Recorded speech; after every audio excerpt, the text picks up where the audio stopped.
Chair, you're alive.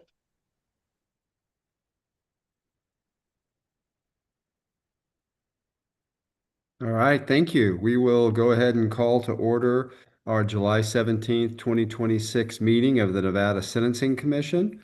Good morning to everybody. Thank you for joining us today, and thank you to anybody that may be watching these proceedings through our YouTube channel. This is the fourth meeting of our 25-27 cycle, and I'm going to ask Director Powers to go ahead and take roll, if you would, please, Georgia. Thank you, Chair. Good morning. Paola Armini. Present. Dr. Bradley. Christorico. Present. Director Zarenda. Brian Filter. Evelyn Grosnick. D.A. Hicks. D.A. Jackson. Chief Jackson. Present. Deputy Director Jordan. Present. Dr. Lanterman. Captain Martinez. Present. John McCormick. Here. Isis Morales. Present. Lisa Mosley Sales. I'm here. Jarrett Orcutt. Present. John Puro. Here. Stephanie Schumann. Erica Suziyamas. Present. Judge Lewis. Judge Yeager. Assembly Member Hibbets. I'm here. Assembly Member Roth. Present. Senator Scheibel. Senator Steinbeck. Vice Chair Brady. Here. Chief Justice Herndon. Present. 2, 4, 6, 10. We do have a quorum, Chair. Perfect. All right. Thank you for that. We're going to move to agenda item number 2, which is our first period of public comment. We have one public comment period at the beginning of our meeting and then another public comment period at the end of our meeting. Just a reminder to everybody that may be watching, you can also submit comments to the commission through writing, and that would be sent to the email address, which is sentencingpolicy, all one word, at ndsp.nv.gov. Any public comment received in writing will be provided to all the commissioners for their review. If you wish to testify, you can do so by phone. It's limited to 2 minutes because of our time constraints. If you exceed that 2-minute limit, then we may need to cut off the call. But let's first remind everybody that if you're going to speak through phone call, you need to mute the device on which you're watching the meeting so that we don't get interference during your call. And then I will ask Ms. Felipe, do we have anybody online or on the phone, excuse me, that wishes to make public comment? 1 moment. Okay. Ms. Shannon, are you here for public comment or are you one of our commission guests? Press *6 to unmute yourself.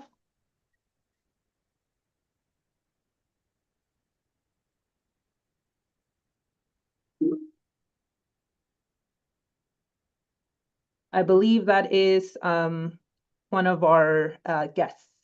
Okay. So no public comment. No public comment. All right. Thank you. We will go ahead and close agenda item number 2. I will note that I just noticed that Judge Yeager joined us as well. Good morning, Vita. So we'll put her on the list of attendees. Okay. Agenda item number 3 is the approval of our prior meeting minutes from March 28th, 2026. Does anybody have any edits or comments about those meeting minutes? I do not hear any comments and I do not see any hands raised on my screen. Would somebody be so kind as to make a motion to approve those minutes, please? I move to approve. Thank you. A second? Second, McCormick. Thank you. All right. All those in favor say aye. Aye. Aye. Aye. Aye. Anyone opposed? Okay, we will note the approval of our meeting minutes. Thank you. And with that, we'll move over to agenda item number 4, which is our Department of Corrections recidivism report that's going to be given to us by NDOC staff. So please, folks, let's go ahead. Thank you, Chair. My name is Don Southworth. I'm the Chief of the Offender Management Division for the Department of Corrections. And I am going to try to share my screen here so that I can get this presentation ready.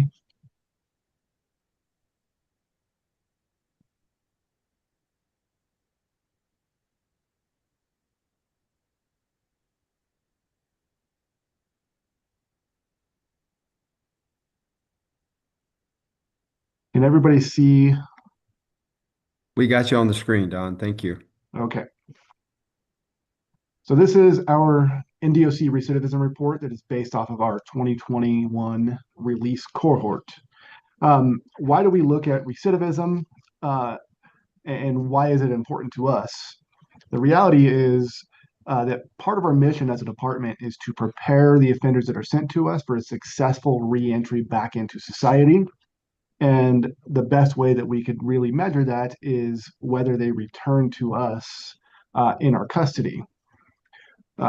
The DOC defines recidivism as a return to incarceration with NDOC within 3 years of the offender's release date.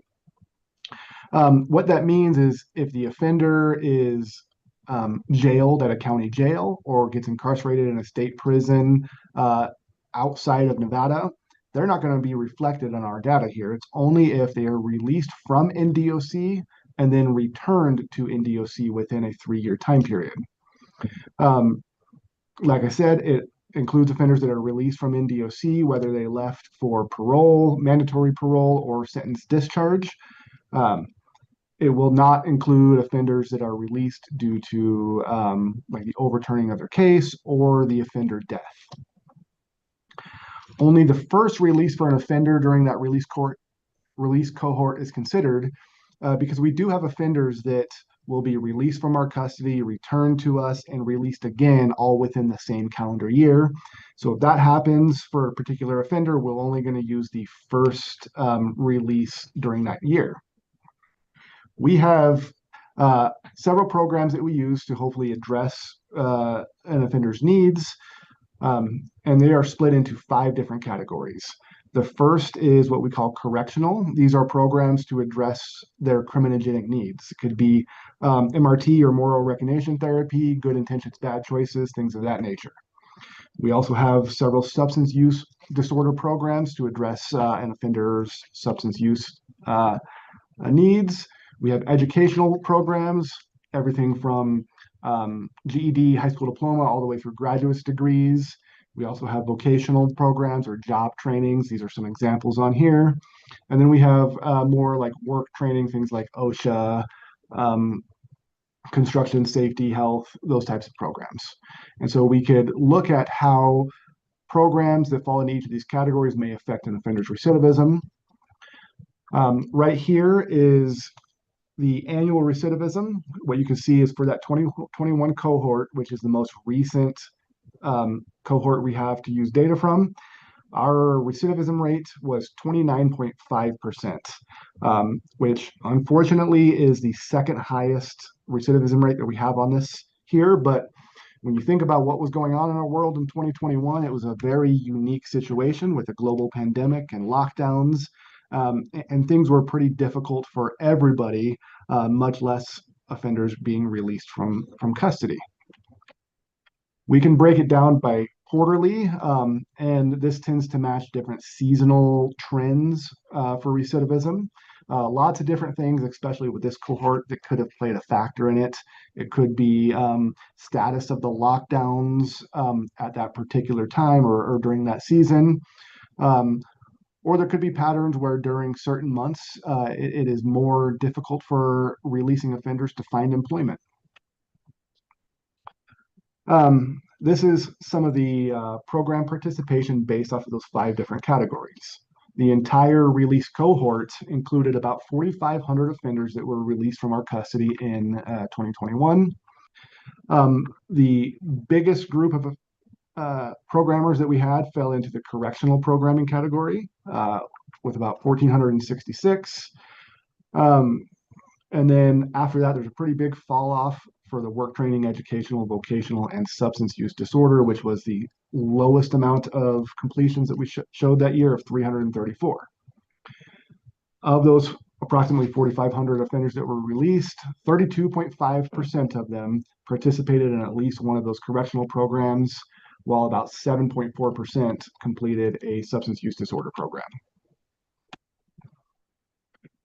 One of the other further limitations that we have for tracking this data is that many of these programs are multi-phase programs. So for example, MRT has several phases. The substance use program has several phases, and not everybody who starts in these programs finishes. 62.1% of the offenders who started a substance use program completed one, and 67.6% of the offenders who started a correctional program sequence completed it. We use different predictive models to help analyze the effects of various factors on recidivism, but there's limitations to the data that we just don't have. We don't have data on income or wealth, which obviously would play a big factor in whether the offender may come back to us or not. And we don't have much information or data on offenders after they release from our custody, such as has the offender passed away, have they relocated out of state, and we don't have the employment records for them either. Additionally, for these different programs, there is selection bias, and I'll get a little bit more into that in later slides. But what that means is not just random offenders are selected for these programs. There's criteria for each program, and the offenders that are selected for these programs may have a different risk of recidivism than the general population as a whole. And then lastly, it's small sample size. You saw earlier that some of these programs had very small, limited participation. The biggest predictor of recidivism is age and gender, and this goes along with historic trends. Male offenders have a significantly higher recidivism rate than females, and younger offenders have a significantly higher risk than males. You'll see on this chart here that a 21 or 20-year-old male has nearly a 50% chance of returning to our custody within 3 years. There are other things that we could look at in addition to age and gender, such as education, number of prior felonies, etc. One of the other big predictors here for recidivism has to do with their release status, meaning how were they released? Were they released on parole, mandatory parole, or sentence discharge? And what we saw here was a much higher percentage of recidivism for offenders that are released on parole, and that is steps down for mandatory parole and then much less for discharge. Does this mean that there's a failure in our system somehow of offenders being granted parole and out in the community? Probably not. It's more likely that these offenders who are being supervised have a much more structured nature of how they are in the community. They are monitored much more closely than an offender who is discharged. And the step down from parole to mandatory parole is likely due to the fact that it's a much shorter term that these offenders are on that supervised status, typically 6 months to up to a year. Prior felonies was also a big predictor. An offender that had 3 or more prior felonies, their risk of recidivism rate was over 30%, while somebody who had no prior felonies, their recidivism rate dropped to less than 20. Of the entire cohort that we looked at, about 40% of those offenders had no prior felonies, while about a third had 3 or more. Talked a little bit earlier about selection bias. And again, because the different programs that we offer aren't selecting offenders based off of a random pool of offenders. They look at offenders that meet certain criteria, such as no recent write-ups, certain scores on the NRAS, or the Nevada Risk Assessment System. They can look at prior substance use history, what we call the risk factor score, or yard points, meaning that's an objective classification tool that looks at a variety of different things, from the offender's criminal history, disciplinary conduct, nature of offense, those types of things. Where traditional selection bias or program analysis requires more randomness to it than what we do. So what we've done to try and make up for that selection bias is we use two different techniques. One is called the propensity score matching, and the other one is Heckman treatment effects. The first one, the propensity score matching, really what that does is it tries to help control for selection bias by matching participants with non-participants who are estimated to have a similar probability of programming. Kind of what it does is say, if we had two twins that came to prison for the same crime and one was selected for programming and one wasn't, it tries to kind of account for that. You know, like what are the odds that one offender will recidivate that got their programming versus the one that did not. This is a technique that was used in all of our recent past reports. And what we showed here is that programs really did not have a statistically significant association with recidivism using just this method. So the other thing that we did here was use a Heckman model. And this helps to control for selection bias by estimating the effects of being selected for programming as a separate factor than the programming itself.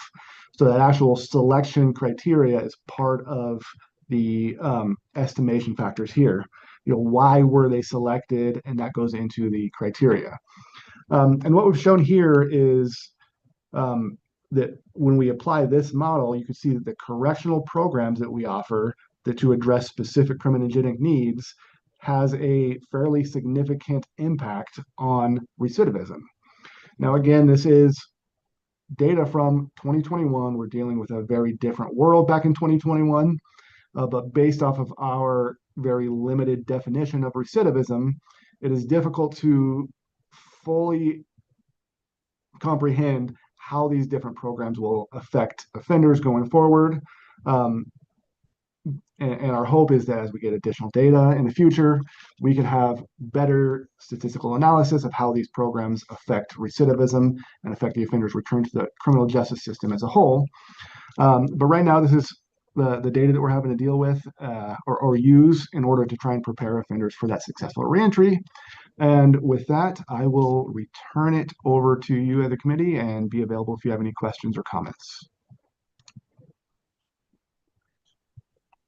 Thank you very much. Anybody have any questions? Yeah, Dr. Lanterman. Good morning, everybody. It's Jen Lanterman for the record. Thank you, Mr. Southworth. I do have a question about program participation and its relation to recidivism. So it looks like about 7.4% of the 2021 release cohort participated in substance use treatment. Substance use disorder tends to be very high among justice-involved populations, and this was certainly the case in prior Nevada Department of Corrections program evaluation. So specifically, I'm thinking of the Second Chance Act grant evaluation. So I was involved in that and we picked a particular cohort of people to track because of the very high rates of substance use disorder among NDOC's population. So 7.4% of a release cohort participating in whether or not they completed substance use treatment is actually very low relative to the percentage of that release cohort that would have a history of substance use disorder. And so in that situation, what we know is no matter what otherwise effective programming a person might participate in to address other criminogenic needs, such as issues related to education, employment, employability, antisocial thinking. Even if they completed all of those other programs, if they have substance use disorder and they do not participate in and ideally complete a evidence-based program properly delivered to address the substance use disorder, their risk of recidivism will remain very high. And so this leads for me to the question of, was that low level of participation in substance use treatment at 7.4% a function of limited substance use treatment availability while in Department of Corrections custody, whether that was just as a general matter or it was changes related to COVID, or was it the fact that there was sufficiently available programming, but a lack of interest on the part of people who were in Department of Corrections custody at the time? Because that's going to be, we could give people all of the effective programming we want, but if they have substance use disorder and we don't treat that, it's like a waste of money otherwise. So are you able to provide any sort of insight into what was going on with that particular treatment? Yes, thank you for those comments and that question. But you really hit the nail on the head there. You're absolutely right that the number of offenders that we have coming to our custody that have a history of significant substance use problems is far greater than the number of offenders that have completed substance use disorder programming, especially in this 2021 release cohort. And what this snapshot of data showed is that very limited participation, but it also did not have a great effect on recidivism. Now, does that mean that we should give up on substance use disorder programming at all because it's not working? No, we don't think that's the case. In fact, in 2021, we did have very limited programming available for a variety of reasons. The lack of interest by the offenders, I don't think was one of the factors at all. Really, most of what that was due to the lockdowns related to the pandemic at that time. We were running, unfortunately, very limited programmings during 2021. So effectively in that time, we had 3 substance use disorder programs going on. We had, and they were all in-house treatment, therapeutic community type programs. There was one up here in Carson City called the Phoenix program, which is males. There's another male-based program in the South, and then a female-based program in Las Vegas. And that was it. And the only offenders that could participate in these programs had to meet the criteria, which included being right at the very end of their sentence, along with additional criteria such as their NRAS score, disciplinary record, those types of things. What we have done since then is expanded those programs. And one of the big things that we've now started doing is we have introduced MOUD, medication for opioid use disorder treatment. Initially, that was started last year. It was only as a continuation of MOUD treatment if they were already on it when they came into our custody. We were then able to continue those offenders in those programs. What we are now doing is initiating that treatment. Okay. So if we have an offender in our custody that has a clear substance use disorder program or problem and could potentially benefit from MOUD, we will conduct an assessment on them, and our medical and mental health teams will then initiate offenders on MOUD treatment in order to help them get stabilized, and we'll continue that while they're in our custody, and then try and help them transition that into the community, which has been a challenge for a lot of these offenders when they release into the community, continuing that medication that they need in order to be sober and succeed.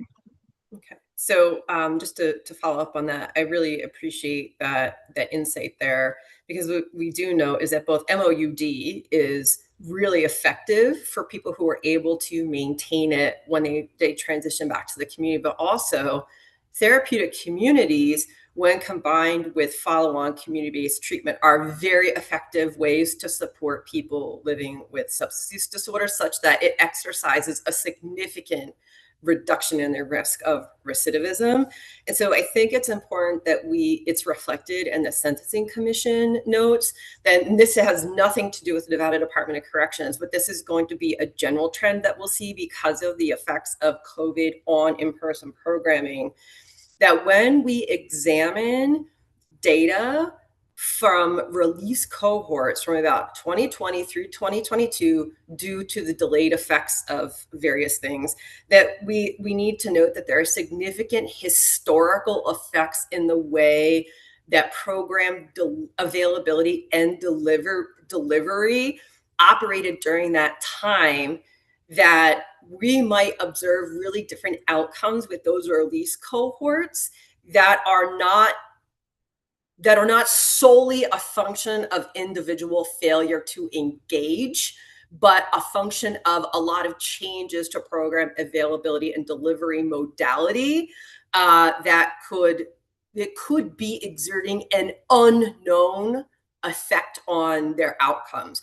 So just really important to keep in mind that there's some fuzzy stuff in those data that we need to really examine cohorts over many years after that period. We don't ignore them, because it's really important to understand what happens when we reduce the availability of programming, because it shows it in stark contrast.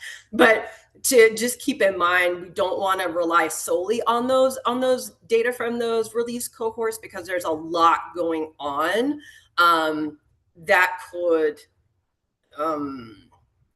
essentially reflect many years ago, when there was no programming available in Department of Corrections. It sort of exerts a similar effect on potential outcomes for people in those release cohorts. All right. Yes, and I'd like to echo and agree with those comments. 2021 was a strange year for all of us, but especially in the NDOC, and some of this data may be skewed because of the status of the world at the time and the availability of programs due to certain policies relating to lockdowns and things of that nature at the time. So thank you. All right, Evie. Morning, Evie Grosnick for the record. Hi, Mr. Southworth. Thank you so much for being here. I had a couple of questions, if I may. The first, I just wanted to clarify, these are individuals who left NDOC custody either for parole or because they completely finished whatever sentence they were serving. Is that right? For the most part, yes. There are some offenders here that were here on like temporary parole revocations. But the great majority were offenders that were released for either parole, which includes both regular parole and mandatory parole, and sentence discharge. And are the people being held on temporary revocations, are they included in this set of this cohort? They would be, yes. Okay, but only for their first revocation. Correct. Their first release during that calendar year. Okay. And then on slides 6 and 7, I was just a little confused. Are these the people who participated in these programs? Does this represent everyone who was released? Or are these people who recidivated? So for work training, 513 people participated in those programs. Is that 513 out of everyone in the cohort that was released that year? Or is it 513 of the people who recidivated? Good question there. Our 2021 release cohorts was 4,489 offenders, so just a hair under 4,500. And so what slide 6 is showing is that of those almost 4,500 offenders that were released in 2021, how many of them had completed these different kinds of programs? Okay. So of those 4,500 offenders that were released in 2021, 513 of them had completed work training programs while they were incarcerated. Okay. Answer your question? Yes, and then I guess a follow-up would be, is there other data that would show how many of the people who completed the, let's say, the work training program then also recidivated?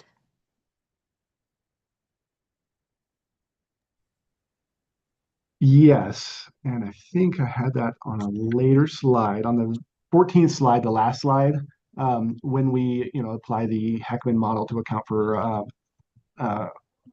selection bias. It showed the different recidivism or the effect on recidivism rates that each of the kinds of programs completed.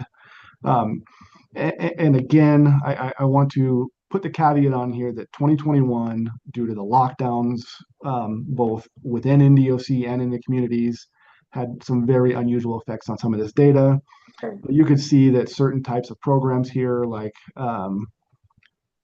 the work training program, had a slight increase in recidivism rate for those offenders that completed those programs. But I'm sorry, I thought the Heckman model was a projection. Yeah, so what it's trying to do here is use this snapshot of the 2021 release court data and how offenders recidivated based off of various things, and predict the impact of how the offenders that completed these various programs, what the change in the recidivism rates for those offenders were. And what we found for this particular cohort was that the only one that had a positive impact on the recidivism rate or projected positive impact was the correctional programs. Okay.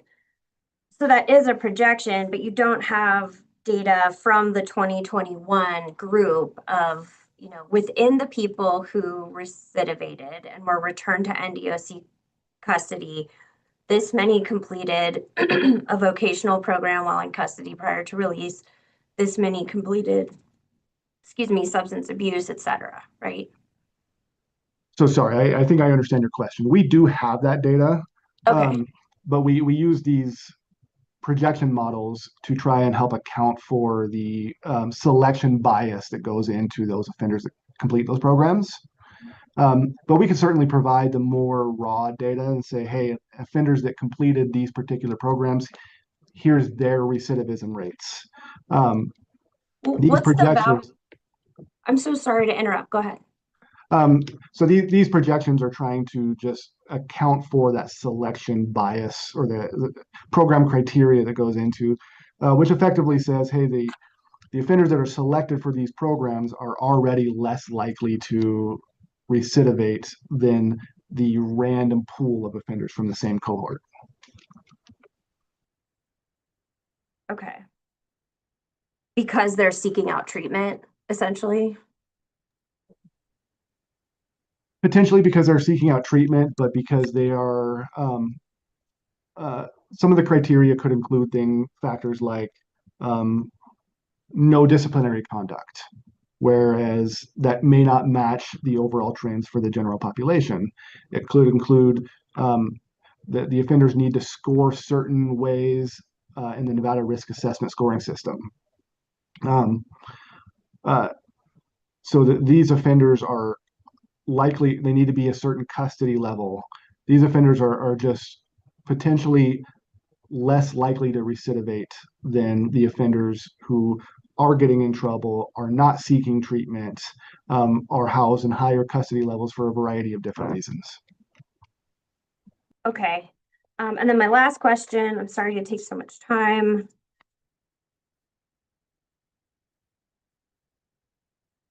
Were there statistics, or do you keep any kind of statistics on the types of housing or financial situations of people at the time of release? So my understanding is that if somebody is released on a parole, they have to have a housing situation that's been approved by the division. Are any statistics kept on that, do you know? And does the prison keep any on people who are just discharged? That is data that we would love to have. You're right. Under Nevada law, an offender who is granted parole is not going to be released into the community until the Division of Parole and Probation approves their release plan. So we will often have a snapshot of where they are transitioning to in the community from us, but that is not really good data because a lot of times offenders will go to a halfway house or something like that where they're only going to spend a very short amount of time before they go somewhere else. We don't have any data on their employment or income after they release from us. And when an offender discharges from our custody, most of the time we have absolutely no data as to where they are going, if they're staying in the state, where they're going to live, what their plans are, because they're not required to provide us with anything. Once their sentence is discharged, we release them and they're kind of separated from us completely without any supervision. Thank you very much. I know a number of other people have questions up, but Evie got into a question that I had, and I just want to follow up on it, Don, if I could real quickly. Can you get us those, what I'll just refer to as the hard math numbers? I would like to know, of the 67.5% of people that did no programming, what was the overall recidivism rate of those folks? Of the 32.5 that did at least one program, what was the overall recidivism rate of those folks? And then in each of those five categories of release that did at least one program, what was the recidivism rate of those people that completed correctional programming? Just correctional. What was the recidivism rate of those people that just did work training, et cetera? And then the overall recidivism rate of people that did multiple programs. I get the predictive models and that we have to account for certain biases and things, but I also think kind of the hard math, just understanding those numbers would be helpful. Certainly, Chair, I could provide that to, I don't know if it'd be easier if I give it to Ms. Powers and then she can distribute it to the entire group here, but we could get that data and provide it to you guys. Okay. And I might ask you just to come back next time and maybe present that, and we can have some discussion in case anybody has any questions about it. Okay, Christine? I think John might have been before me, but I'll go. The question I had was, you mentioned the more of a proactive enrolling people or reaching out to people to participate in these programs. And you mentioned, people who obviously have a substance abuse issue. Is that obvious based on their charges when they come in, or is it obvious based on the amount that they're using while they're incarcerated? And are you keeping numbers? Do you have numbers of the amount of inmates who either use some form of alcohol or made up alcohol, homemade alcohol, and or Pruno, and or people who are attempting or maybe getting high from the mail that's coming in laced with different things? Do you keep numbers on those? So just to recap, the question is, are you basing it on the state of their condition when they come in, or something that they're doing when they're incarcerated? Yeah, great question. And the answer is yes, we are doing both. When an offender comes to us, we look at their pre-sentence investigation questionnaire that comes from the division that oftentimes breaks down the offender's substance use history. We have information on the nature of their crime. So if an offender is coming to us on a felony DUI, it's, we could say that they have a substance use problem. If they're coming and it's clear that their criminal history is related to their history of substance use, we'll have that at intake. But we also have data as to substance use issues within our department. And our director has testified several times at various committees about a very significant increase in substance use while incarcerated. He's talked pretty extensively about the K2 and spice problem that we've been experiencing over the last couple of years. And we do have data that has been presented on that by the director. And it relies, heavily on the problem that it is so much easier now for offenders to get these illegal substances through the mail than it ever has been. He has a great presentation where he shows a video on how easy it is to do that, where they can mix wasp spray with printer ink and then print a letter and mail it in. And then the offender just has to roll it up and smoke it, and now they're high. And there's really very little that we could do to combat that, currently at least. But we do have data on the increased substance use while incarcerated that's been going on over the last few years, including overdose deaths and things of that nature.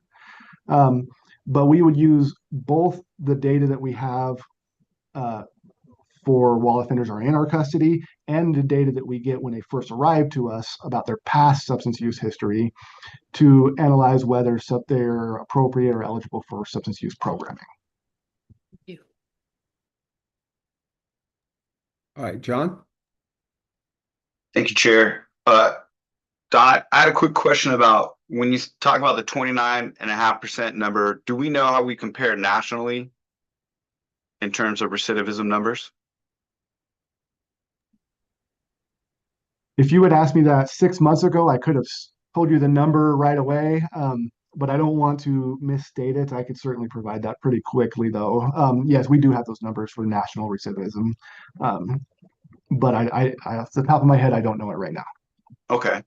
And then I have one more question. When I did a tour of the prison, one of the assistant wardens was talking about some of the, maybe I would say, legislative roadblocks. I want to ask your opinion of that. Like if I'm doing a sentencing and I say, this person's going to prison, judge, could you recommend them for the 184 program?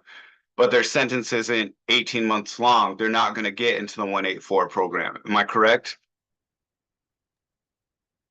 Yeah, and there's certain judges that will routinely put on judgment of conviction orders that they recommend this offender for the 184 program. But there is certain criteria, like you mentioned, they need to have a certain amount of time. We've had JOCs where the offender is a sex offender or serving a life sentence, and it still says recommended for the 184 program, and that offender will never be eligible for the 184 program. So that recommendation on a JOC, we will look at it, but it doesn't change, whether the offender is going to be eligible or not. That language is not needed to get somebody into the program. And if the language is not there in a JOC, that doesn't mean an offender is barred from going to that program. Are there certain things we could do legislatively, though, to remove some roadblocks for treatment? That is a loaded question there, but certainly more funding for additional treatment is always going to be welcomed, and we could use it. I would defer specifically for substance use programming to Director Robin Feast, who's the director of our substance use programming or various programs. She would have a better idea than I would as to any potential legislative roadblocks that might exist for the substance use programming. A lot of our programming depends heavily on volunteers and community partners. And that is difficult, especially in our rural areas, Ely and Lovelock, Pioche. They don't have a lot of community partners and volunteers willing to go to those areas. So there's a lot of reasons why offenders may not have access to programming, or certain facilities may have less programming than others.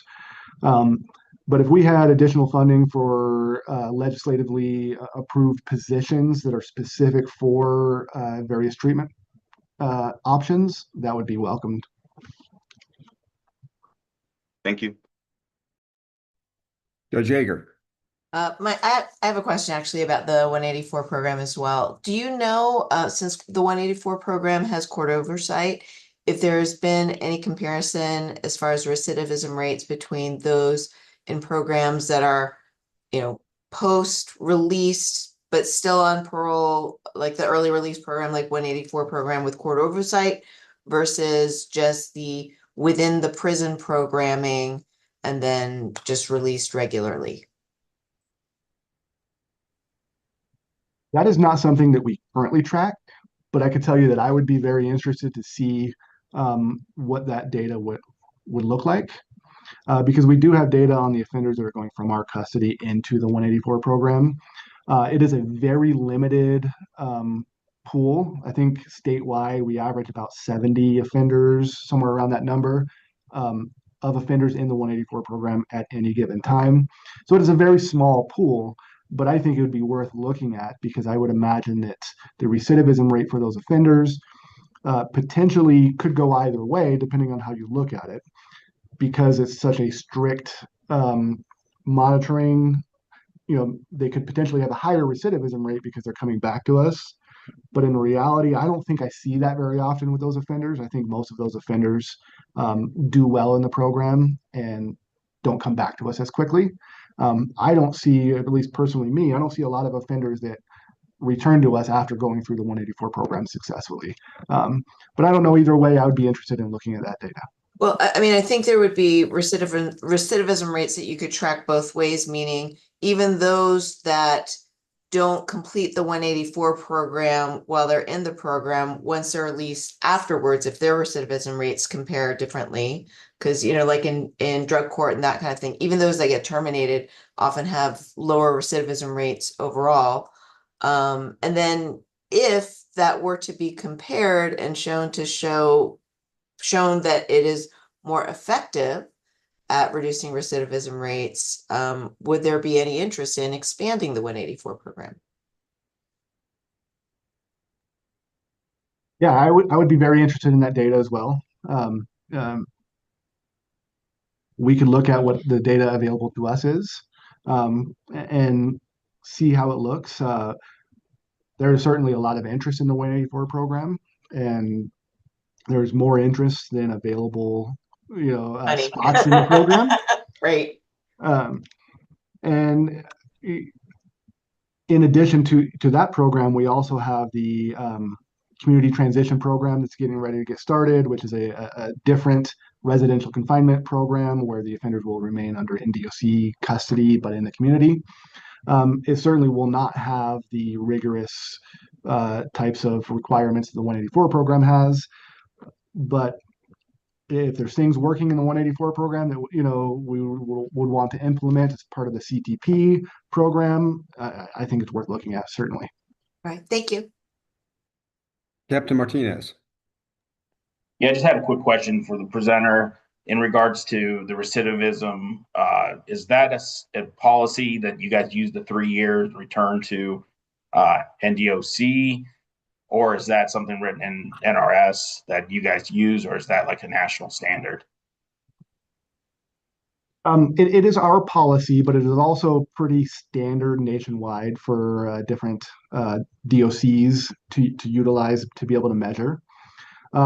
We would love to expand that definition of recidivism to have a more comprehensive snapshot of what is working and what's not. But it's difficult right now because there's different agencies and there's different systems that we use. I've had the benefit of working with Ms. Powers and her team there to discuss this issue. There is a lot of movement about redefining what recidivism should be. Is it a return to criminal justice, whether it's jail, back to DOC? But ultimately, in order to be able to do that, we have to have shared data or be able to compare, notes with each other in a better way than we currently do. I have a follow-up, Chair, if you don't mind. Yeah, please go ahead. So with the sharing of data, I work over at Las Vegas Metro, and we have the Clark County Detention Center, which houses the largest population of folks that are waiting, for their cases.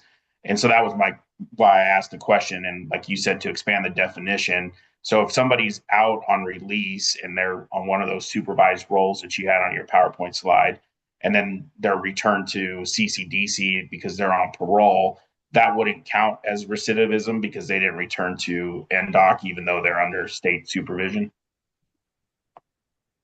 You're absolutely correct. So if an offender is released from our custody, whether it's to parole or say the 184 program, And while they're out under that supervised release status, and they are rearrested, sent to a county jail, but never returned to us as the DOC for whatever reason, they would not be counted here as part of or be included in the recidivism rate because they're not returning to our facilities. They're only going to county jails. Okay, I appreciate that. I think it would, warrant further discussion on what that recidivism looks like you said, and I think that's a good discussion to have, and maybe that's a legislative thing, or maybe that's a policy change internally with NDOC, but also communicating with some of the other agencies like us, Metro, and to get that data from jails, I think, in regards to some of those offenders. Yeah, and I think one of the roadblocks right now is, the state ID number issue is, to make sure that the John C. Smith that you have at county jail is the same John C. Smith that I have in the DOC, which was the same John C. Smith that was in Nye County Jail 6 months ago, to make sure that we're able to track these offenders, whether they're in county jails, our custody, or even, potentially somewhere else. Thank you. That's all I had, Chair. Thank you. John? Thanks again for the other question. Sorry if this question seems very simplistic, but can you kind of explain to me what correctional programming entails? Because I'm not quite clear on that as opposed to the other sections. Yeah, absolutely. Correctional programming is, to put very simply, trying to address what we would call their criminogenic needs. So if an offender has an anger impulsivity problem, let's address that, put them in anger management. If they have an issue with, they had a poor upbringing, they didn't have any positive role models or mentors in their lives, let's get them to understand, okay, that the role models that you had were not good, and what would be a good role model, and pair them with something along those lines. And the NRAS assessment tool is something that we use to help identify various criminogenic needs so that we could address them. And these are basically programs that don't fall in some of the other categories. MRT is a big one, the moral recognition therapy, getting them to kind of think for a change, which is the name of one of the programs we use, get them to think about their behaviors really. Good intentions, bad choices is another program that we use that falls under the correctional programming umbrella.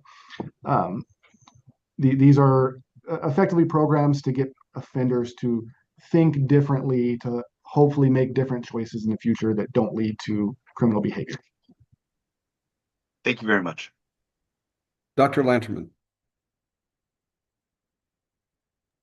Yeah, so to follow up on the question regarding measurement of recidivism, important preface to all this, I'm a researcher, so I deal with this issue all the time. And this is an issue that has come up in a lot of discussion throughout the state over many years in terms of program evaluation. And if I recall correctly, it's something that's come before the Sentencing Commission before, and this sort of goal to have a broader statewide definition of recidivism. It was correctly pointed out that one of the issues is how we track data. So different agencies, we don't have a unified statewide data management system that everybody who works in the legal system can access, right? And so this is one of the reasons why you'll see when people like agencies apply for grants, they're looking for external evaluators. And that's essentially external evaluators are stepping in and they're saying, we recognize that overhauling information management systems, especially when you're dealing with potentially sensitive data, whether those are data regarding someone's legal status or certain types of information that might have HIPAA protection, such as substance use or mental disorder, diagnosis or treatment information. There are a lot of challenges associated with addressing this data management issue. So instead, what happens is the external evaluator steps in, they draft a scope of work, and they say, here are all of the data we will actually need to answer the questions you want to answer.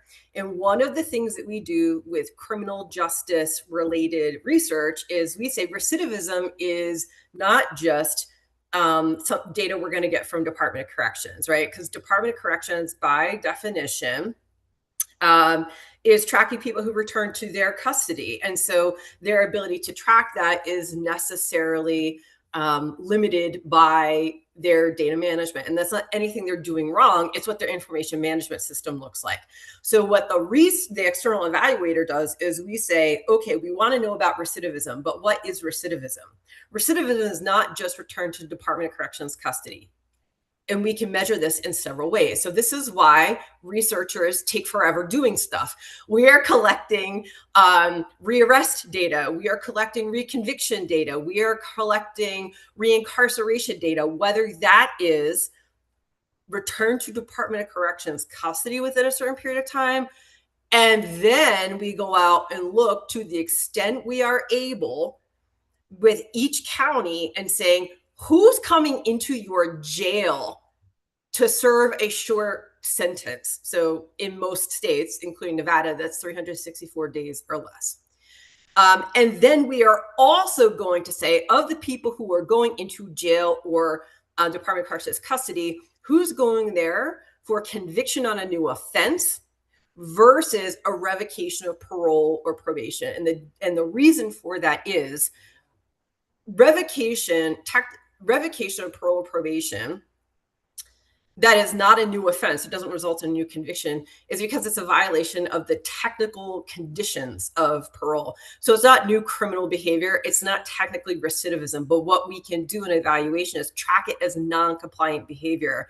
And then we can further, depending on resources, say, what is the nature of the non-compliant behavior? Is it simply that a person is repeatedly violating curfew because they just don't want to follow the rules? They're doing sketchy stuff outside between 11 p.m. and 4 a.m., which is real bad. We don't want people out there because that's what all sorts of hinky stuff's going on. Or is it a function of they have a job, but they're on public transportation where they live? Public transportation is terrible. Is it a function of they're repeatedly failing drug tests, right? So there's an ongoing issue that requires intervention. So the external evaluator in a lot of cases is the person who steps in and addresses this data issue, because we know that it's not return to Department of Corrections custody gives us an important but limited understanding of what is going on with the people whose behavior we wish would change in a particular direction. The other thing that this gets into, and I know it's a broader issue, but is Nevada in particular has a particularly transient population relative to other states. And so we get a limited picture of recidivism when we are only looking at Nevada data, which is where the whole NCIC issue comes into play. And of course, how restricted access is to those data. So every time these conversations come up, particularly with respect to recidivism outcomes with Nevada populations, you're going to run into this conversation about access to NCIC, because we do have, more than other states, a population of people who are crossing the border largely into California, Arizona, Utah, sometimes other states further north, who are finding themselves justice involved, but we're not tracking that. And so it distorts our data in Nevada a little more than it does other states because of the transient nature of our population. Senator Steinbeck. Thank you, Chair. I appreciate it. Quick question. Do we have a cost of these programs broke down? So we're seeing that the correctional program, at least on the model, is so much more effective. And I certainly want to the same data that you want, Chief Justice, on the actual turnout, but I was wondering if we have a cost per participant available in each one of these programs so we can kind of monitor the effectiveness of our dollars spent. Thank you for that question. I am not a fiscal or a numbers guy by any means. And I know that much of our programming is based off of, some of it is grant funded, some of it is based off of volunteers and community partners. But I could speak with our fiscal department and see if we could get some kind of breakdown of costs relative to the number of offenders participating in those programs, and see what kind of data we could provide, to answer some of those questions, to make sure that, what kind of bang are we getting for the bucks that we are spending. That would be appreciated. Thank you, Chair.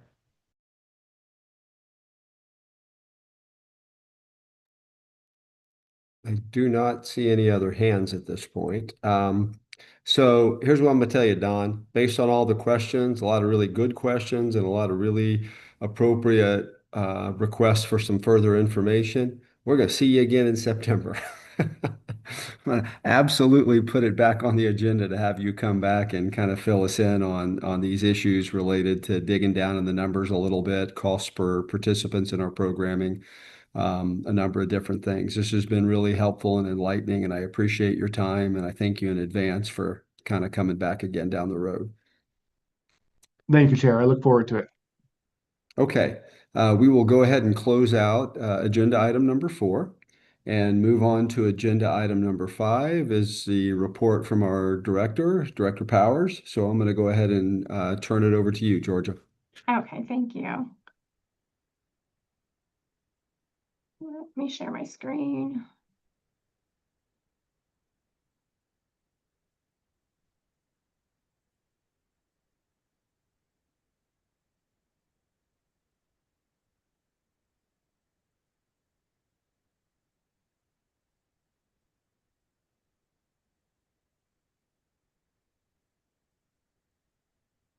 All right. So thank you, Chair, Commissioners.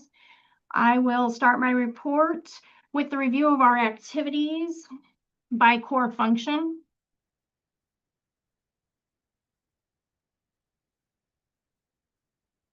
I think. There we go. For administrative, our management analyst 1, Mia, has left the state for private industry, unfortunately. So that position is open and we are working with the Department of Human Resources to get that filled. In May, we renewed the lease for this Carson City office. We are actually in a non-state-owned building at this moment. So that was a 5-year lease. On to commission. On May 29th, we were able to have 15 people tour High Desert State Prison. We appreciate NDOC's hospitality. We are planning on making this an annual activity for the commission, alternating between northern and southern facilities. Next, Chair Herndon has appointed John Puro to chair the Nevada Local Justice Reinvestment Coordinating Council. We are getting ready to resume meetings for that body. As you have heard me mention, the National Association of Sentencing Commissions annual conference is being held August 12th through 14th in Albuquerque, New Mexico. Along with NDSP staff, we have had our highest commissioner response yet, and we will have 4 commissioners going to Albuquerque.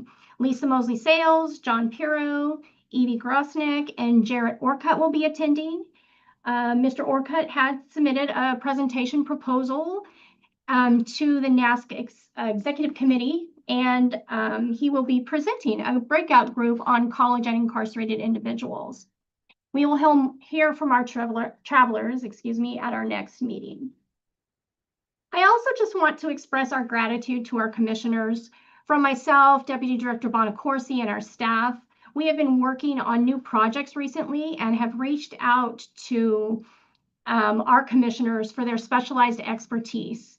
We are very appreciative of your willingness to help and the depth of information provided. Your valuable insights make a real difference in our work. Thank you again for your support. Like all state agencies, recently we have spent time working on the fiscal year 26 budget closing, and the next few months we will be preparing the budget build for fiscal year 28-29. On to data and reports. We have received a new felony data set from RCCD that is going to be a tremendous step forward for us. You will hear about that later in the data presentation. Also to come is an agenda item regarding the projected amount of costs avoided report that is due August 1st. And the data team has been working with the Nevada homicide data set, and we will be requesting some changes to statute coming in the 27 session to help with that information. And finally, for outreach, we continue to work with stakeholder and partner agencies on various projects. We recently have been working with local law enforcement, DOC, parole and probation, district attorney's offices, the attorney general's office, the governor's office, legislative leaders, and criminal justice partners from other states.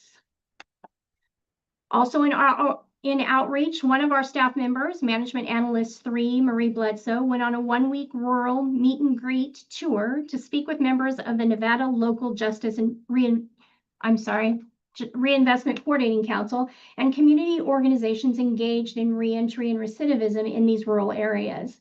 It is our hope that we will be able to have our council members be part of larger groups in their communities so they can bring back the needs and ideas to the NLJRCC.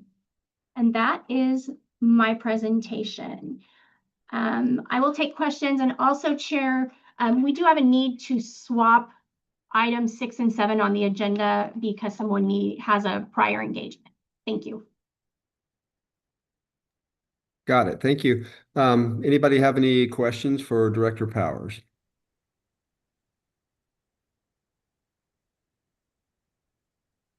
Not seeing any hands on my screen. Okay. Thank you again, Georgia. Appreciate it.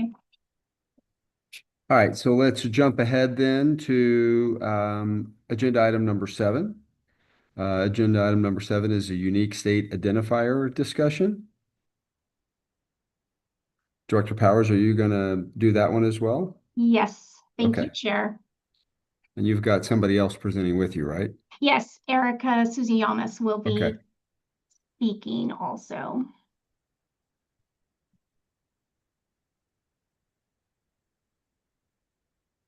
Let me get my share going.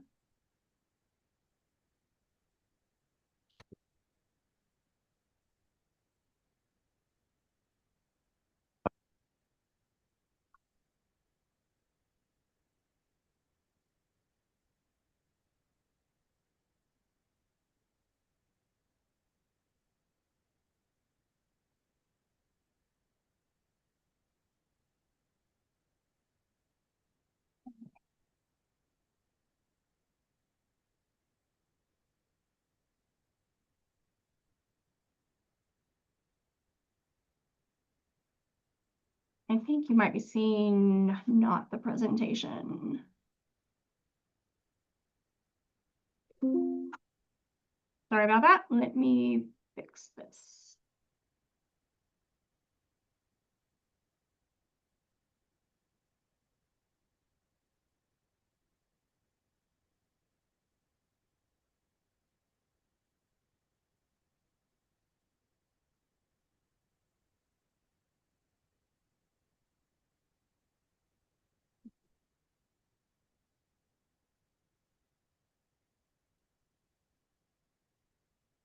Okay.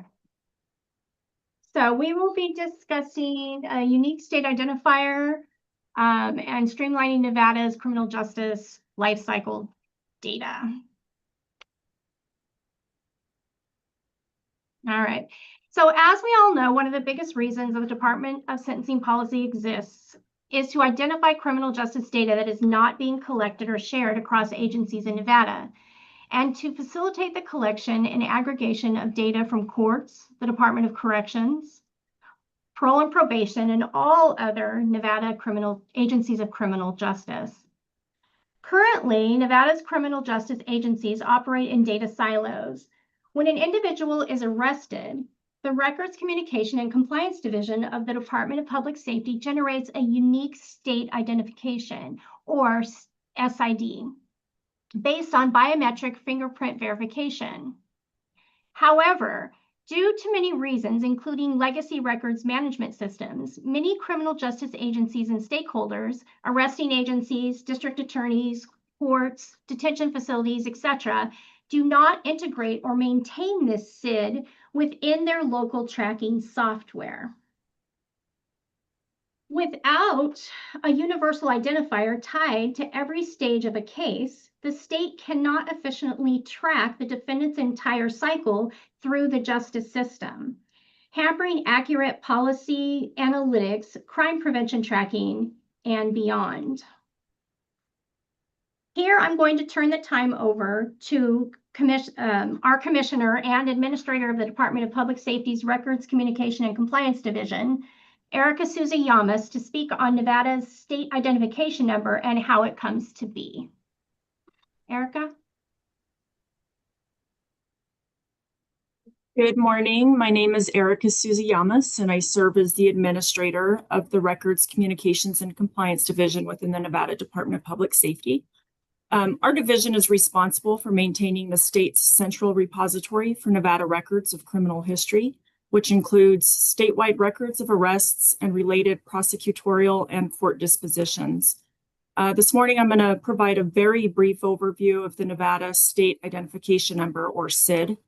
The SID is a unique identifier assigned by the central repository to ensure that an individual's criminal history information, including arrests, charges, and court outcomes, is accurately linked and maintained.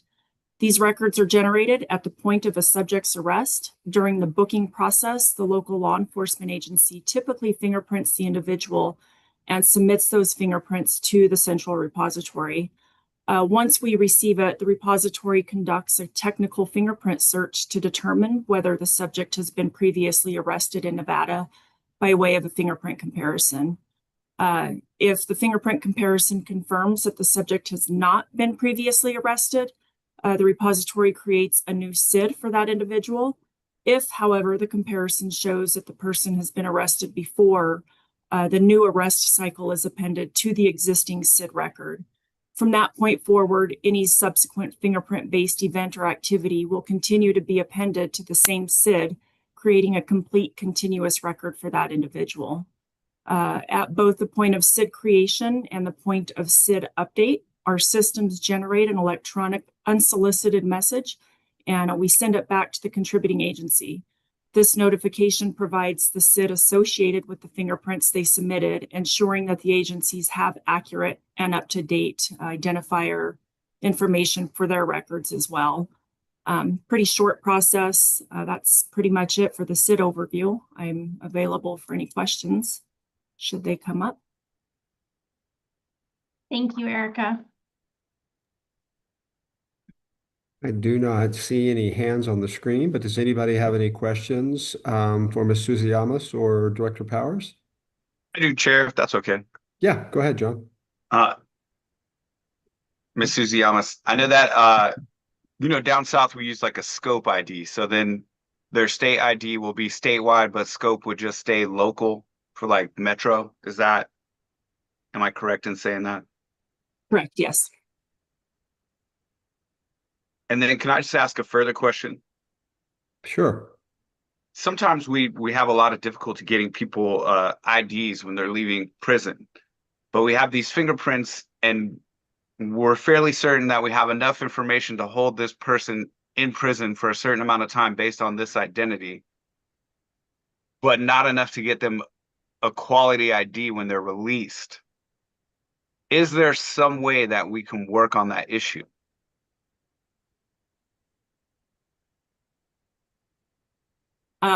I will do my best to answer that. I think that's more of a Department of Motor Vehicles issue. I mean, we could certainly have conversations, because my office maintains the fingerprints, but I would note that criminal history sometimes contains alias information and not necessarily, I may be arrested and could provide a false name.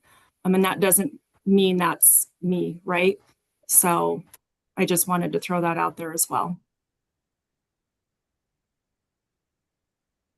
Okay. Vice Chair Brady.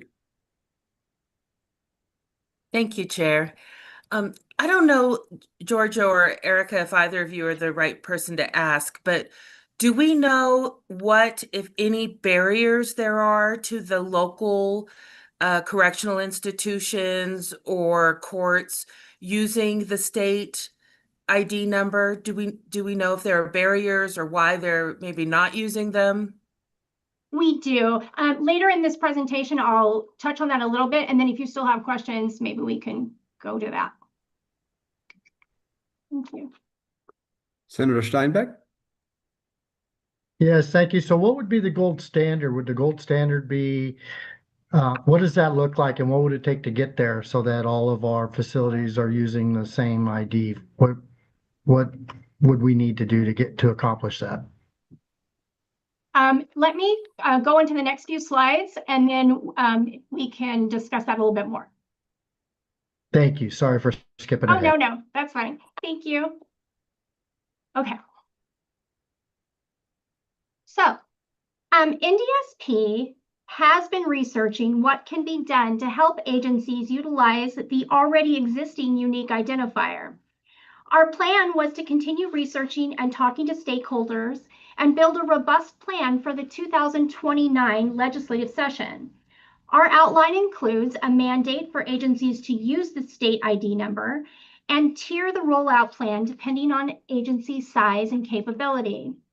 Our strategy for 2029 also includes technical assistance and mitigation and a hope for financial support for agencies to achieve the ability to utilize the SID within their systems.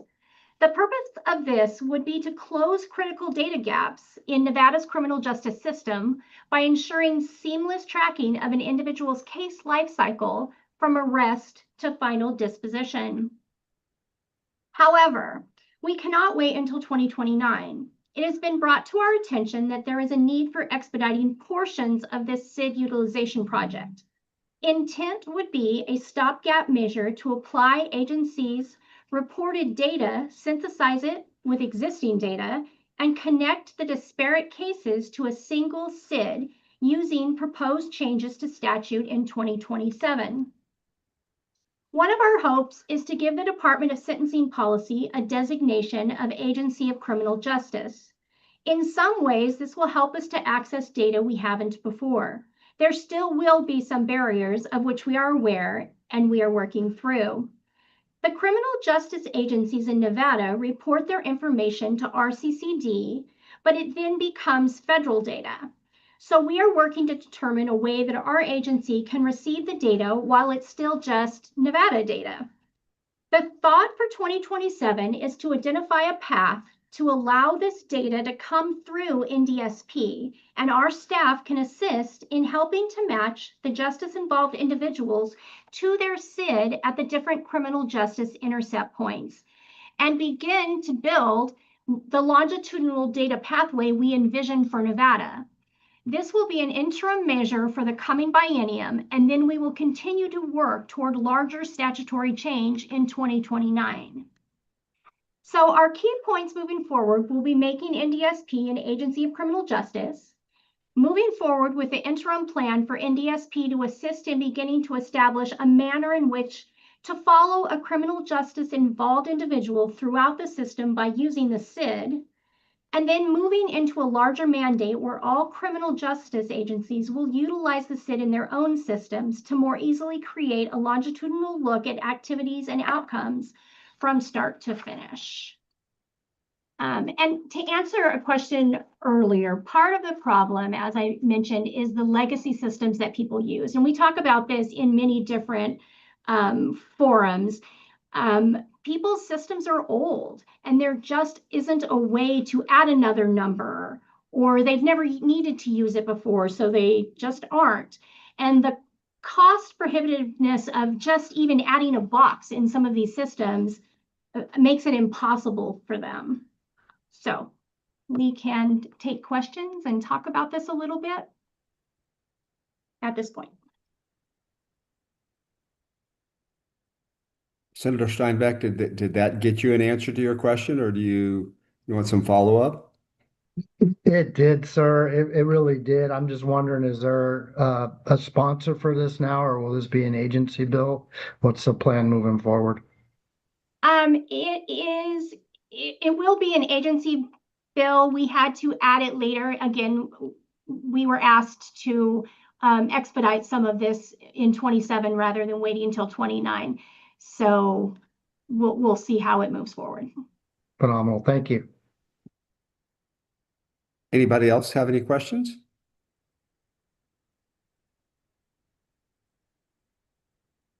I do not see. Oh, yep. Vice Chair Brady. Thank you, Chair.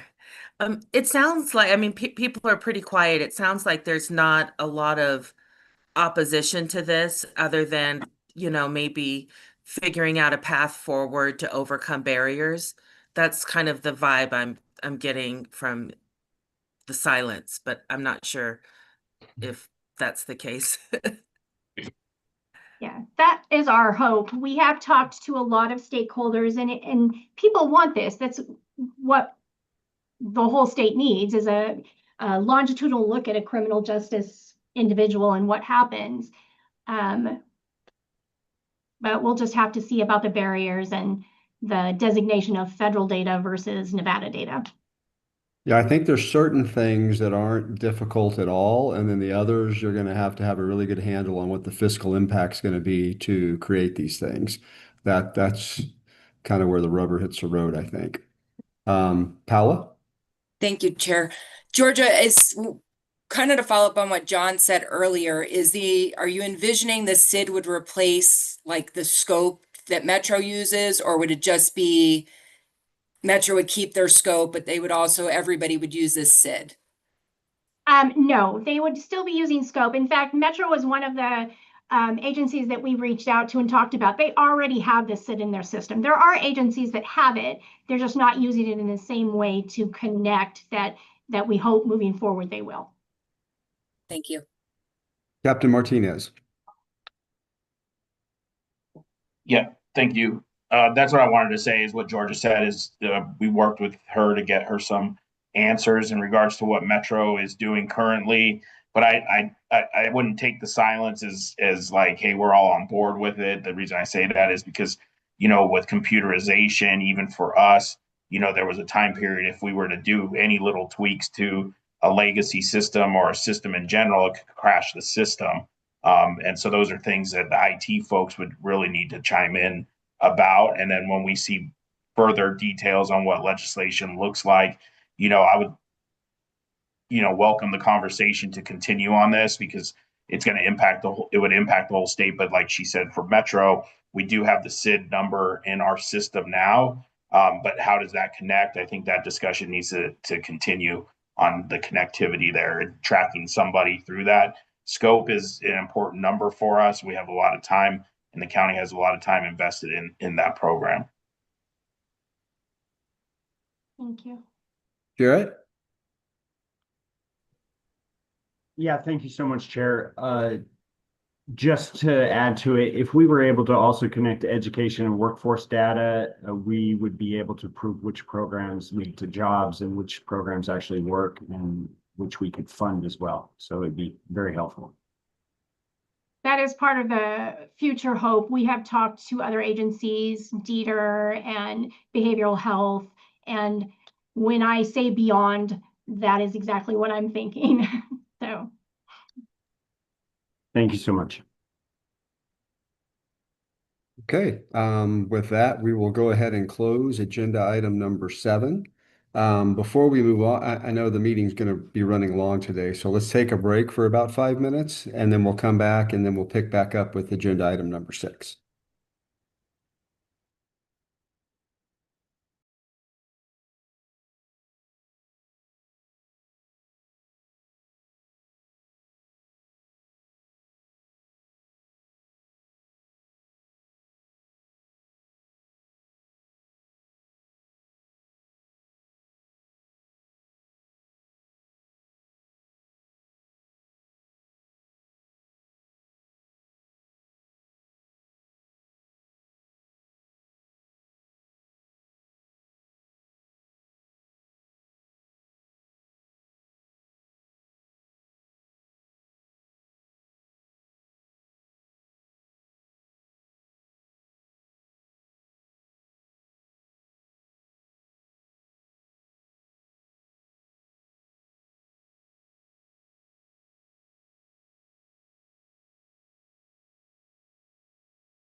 All right, we will go ahead and call our meeting back to order. And we're going to, it's 10:34, and we're going to move over to agenda item number 6, our cost avoided report, and I will turn it over to Director Powers. All right, thank you. I will share my screen again.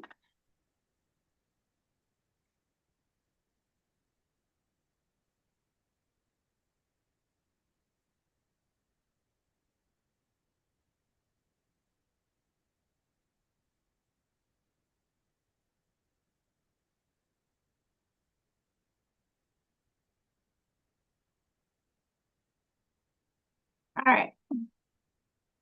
Georgia Powers for the record. We are going to go over the projected amount of cost avoided report for due August 1st of 2026. I will be reading this verbatim since we will be voting on it. I will start with, we know there's always been a difficulty with this report for the considerations that we'll talk about later. So, the statutory requirements per NRS 176.01347, the Nevada Sentencing Commission is required to develop a formula using a comparison of the 2018 annual prison population projections, and we will see a note in the formula section in a moment, and the actual Nevada Department of Corrections population numbers to calculate the costs avoided attributed to the enactment of Assembly Bill number 236, AB 236 from the 2019 legislative session, effective July 1 to 2020. The commission is required to submit a statement of these costs avoided by December 1st of each fiscal year. Additionally, per statute, a separate report shall be prepared by August 1st of each even-numbered year, projecting the costs avoided for the next biennium and providing recommendations for the reinvestment of these avoided costs prioritized to certain programs and resources to support reentry, address behavioral health needs, and reduce recidivism for justice-involved individuals. The December 2025 Statement of Costs Avoided report was completed using the newly approved formula. The Nevada Sentencing Commission calculated that Nevada had avoided $19,604,410 due to the enactment of AB 236 since the 2024 Statement of Costs Avoided. The Nevada Sentencing Commission chose to review the previous method of calculation and, in May 2024, adopted a new formula for determining projected costs avoided.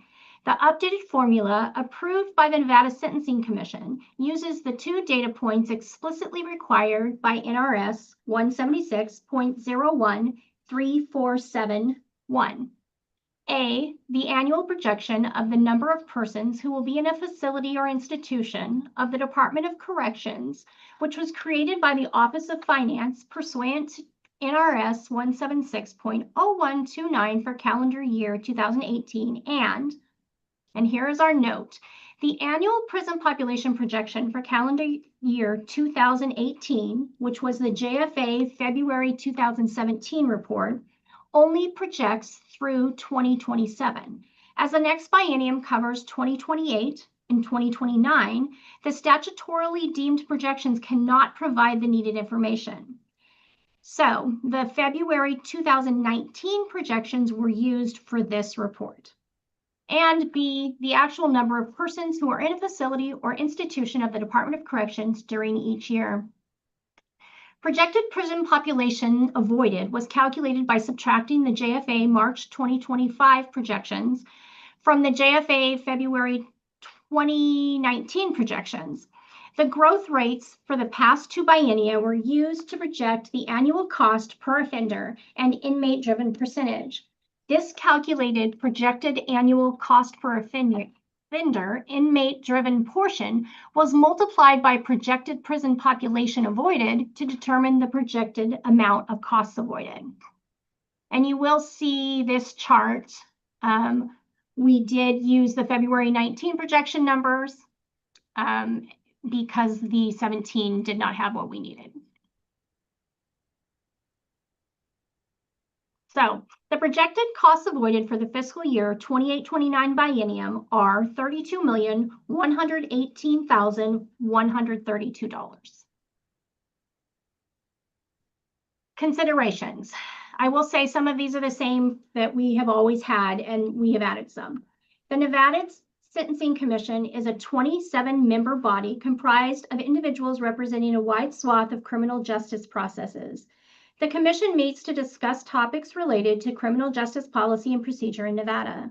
The expertise embodied by commissioners brings varied ideas and points of view to discussions held. Following are thoughts offered regarding the costs avoided topic that may not be represented elsewhere. There are difficulties in calculating avoided costs as it does not represent tangible or measurable funds, but represents potential future savings. The JFA 2019 population projection shows that by the time of that report, the 2017 projections had proven high. The NDOC population on June 30th, 2018 was 13,611 inmates. The NDOC prison population as of June 30th, 2025 was 10,922 inmates. The NDOC budget for fiscal year 2018 was $339,887,052. The NDOC budget for fiscal year 2026 is $495,376,703. The costs avoided calculations consider prison population numbers only. AB 236 reduced penalties for certain crimes. For example, changing some felonies to misdemeanors or gross misdemeanors, and giving mandatory probation for others. This means that while it may be more cost-effective than prison, other agencies are still incurring costs for these individuals. Data is not readily available to the Commission and Department to track the rerouting of justice-involved individuals due to AB 236, 2019. Methods of data collection and required submission of data should be considered. A BDR to change the required data point from the 2017 to the 2020 JFA prison population projections will provide statutory authority to continue the costs avoided reports for the current and next biennium. Tandem reports will be completed going forward, moving closer to a more useful calculation to assist with the AB 236 question and any future proposed changes to legislation. The proposal for the 2029 legislative session will be to update statute by replacing the current calculation data points with a dynamic data-driven framework. Recommendations. Per NRS 176-013471, financial support should be prioritized to the Department of Corrections for programs for reentry of offenders and parolees into the community, programs for vocational training and employment of offenders, educational programs for offenders, and transitional work programs for offenders. B, the Division for Services for Offenders Reentering the Community, the supervision of probationers and parolees, and programs of treatment for probationers and parolees that are proven by scientific research to reduce recidivism. C, any behavioral health field response grant program developed and implemented pursuant to NRS 289.675. D, the Housing Division of the Department of Business and Industry to create or provide transitional housing for probationers and parolees and offenders reentering the community. And E, the Nevada Local Justice Reinvestment Coordinating Council created by NRS 176.014 for the purpose of making grants to counties for programs and treatment that reduce recidivism of persons involved in the criminal justice system. Specifically, the Sentencing Commission recommends the utilization of costs avoided savings for the following: reinstatement of financial support of not less than $3 million to the Nevada Local Justice Reinvestment Coordinating Council for the 2028-2029 budget cycle for continued reinvestment into grants statutorily required to be administered to Nevada counties by the Coordinating Council. $3 million was appropriated in the 2023 legislative session, and that grant cycle was completed. Continued support of this effort will expand the opportunities for county-level programming to provide reentry support to help curb recidivism. The grant money funded programs for diversionary courts, housing, transportation, resource and referral, outreach teams, behavioral health, and more. And increased financial support to transitional housing opportunities for justice-involved individuals. And that is the report ready to be discussed and redlined if needed. Anybody have any questions or comments for Director Powers regarding the report and its recommendations?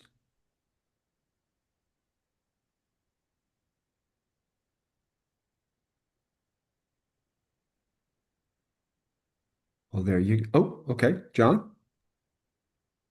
Thank you, Chair. Georgia, I just wanted to ask, when we talk about more, I agree with that, you know, the data of the lack of people going to prison isn't the only data point that should matter. When you talk about a more dynamic data kind of collection, can you tell us more about what you mean? Yes. So this is our plan. I'm just going to read it to you.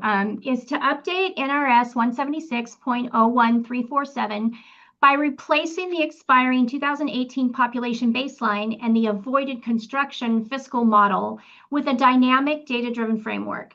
The BDR would sunset the 2018 costs avoided calculation baseline and shift to a rolling baseline using the immediate prior biennium's actual population data. It would implement marginal costing by calculating savings based on inmate-driven costs, food, medical, etc., rather than out-of-date projections and hypothetical construction costs. Excuse me. It will address the theft threshold gap by acknowledging that case-level data for specific dollar amounts and theft cases is often not available.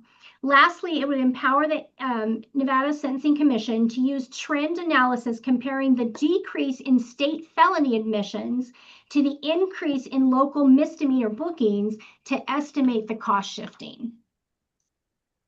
So that's the general thought at this moment. All right.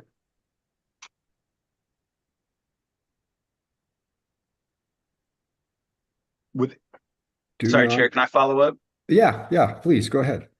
Would that also take into account maybe what they call the average length of stay? So let's say, you know, if you go to prison, the minimum you could do is 1 year, right? But if you're booked on a misdemeanor and you're in and out of jail, which that maybe would have been a felony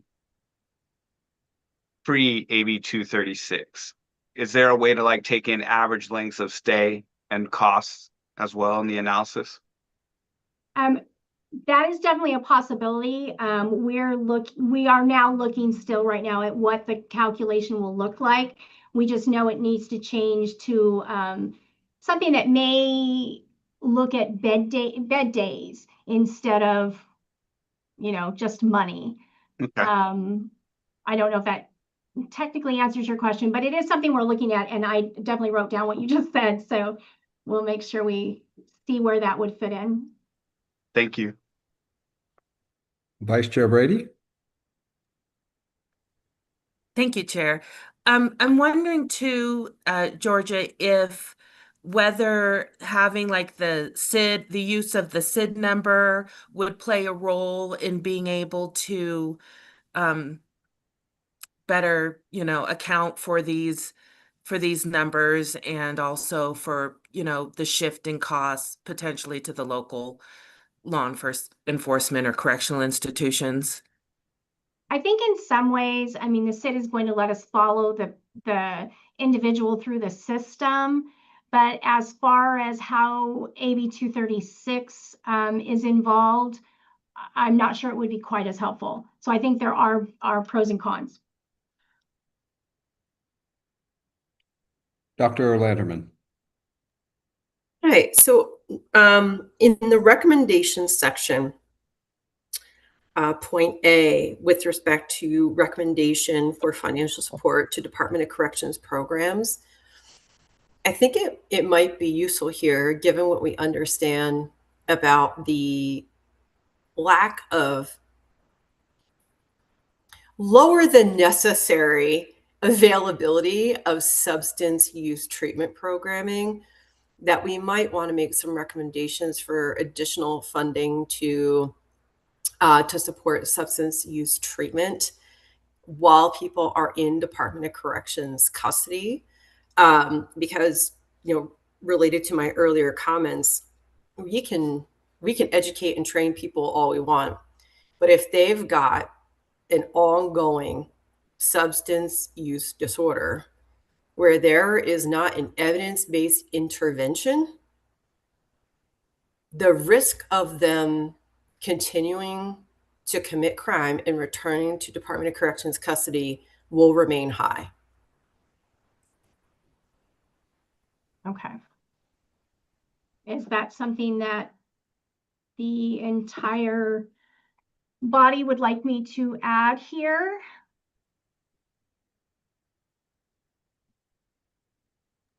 Chair, point of order.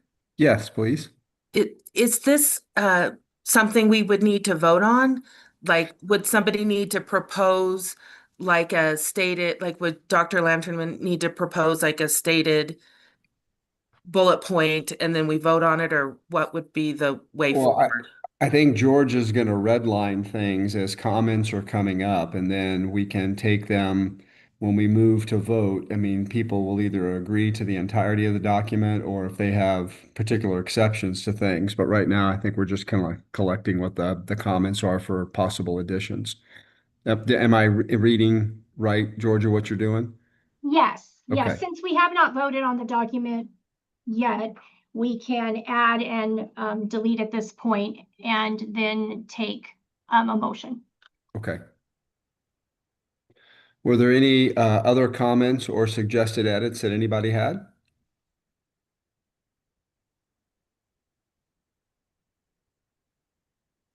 Well, since that's the only edit, then I will ask, does anybody have any concerns about Dr. Lanterman's edit? I'm good with it. All right. Dr. Lanterman, do you have verbiage that will work nicely?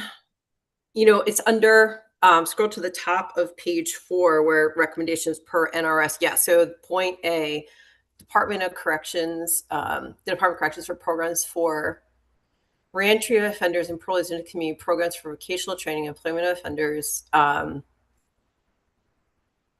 You can add anywhere in there, and substance use treatment programs, really anywhere in that construction. I think that it makes sense to, in terms of just order of presentation, talk about things you're going to do exclusively or primarily while in Department of Corrections custody, and then move on to references to reentry programming. But you would want, ideally here, we would want to offer, and I don't know if this needs to be a separate bullet point or not, but recommend use of funds for increased availability, whether that is largely is going to come in the form of staffing to offer the programming in Department of Corrections custody, but also to parole and probation, or to other, so that they can, this is an ongoing issue. You've got the same people who have poor access to resources when they go into Department of Corrections are going out onto parole, and they still have poor access to resources. The best available substance use treatment is that where people engage in it while they're in custody, and then they continue on when they're in the community. So I don't know if you want it to be in the same bullet point as Department of Corrections, or a separate one where there is a reference exclusively to substance use treatment, where we make that programming resources available to support programming in Department of Corrections custody, and then also to Division of Parole and Probation to support ongoing substance use treatment of people under parole supervision when they transition to the community. and just not in terms of the language for this bullet point, but the reason that's important is because some people will have access to different types of insurance or Medicaid, things like that. But some people might have to pay out of pocket. Certain providers have sliding fee scales. People have different employment situations. So often, like, the solution to that is a pot of money available to parole where they can supplement or step in where people need that programming in the community, but they can't access it financially. So that's really the issue with the substance use treatment and funding it. We need to fund it while people are Department of Corrections, but we also need to make resources available to continue to support it when people return to the community. All right, so let's back up a little bit because Georgia, I think Dr. Lanterman was talking about in the recommendations part in that first paragraph where we're talking about how we should prioritize financial support, not so much the bottom part about specifically what we're recommending, because I think specifically what we're recommending, the language there references the idea of providing support to help curb recidivism. But up in section A of that first paragraph, the Department of Corrections for programs for reentry of offenders, and then it goes on.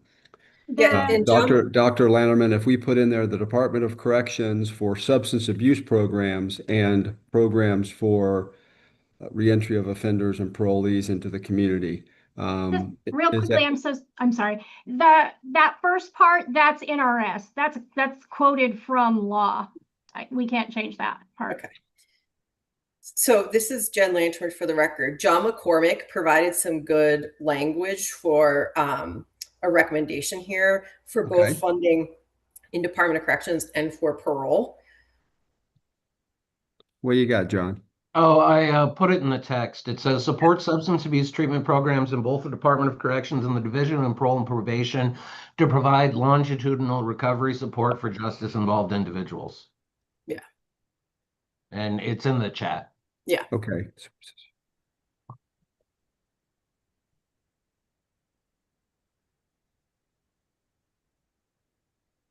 Can everybody pull that up in the chat and see that language? Yeah. Now that it's been read, it'll be fine out loud, but the chat can't be used unless the public can see it. But since he read it, I'm going to try to pull it up. It's just that my screens are cattywampus right now with the sharing. No. I get that. I'm just trying to make sure all of our members can see that in the chat so they can look at that language and see if there's anybody that has anything, because John read it off pretty fast. And which is fine, John. I'm not disparaging you. No, I was just going to offer to read it again in a slightly. I think Georgia now has it in her slide.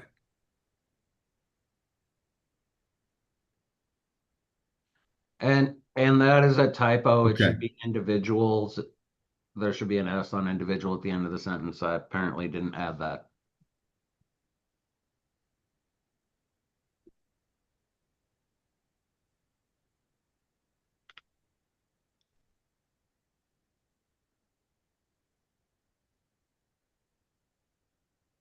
Okay.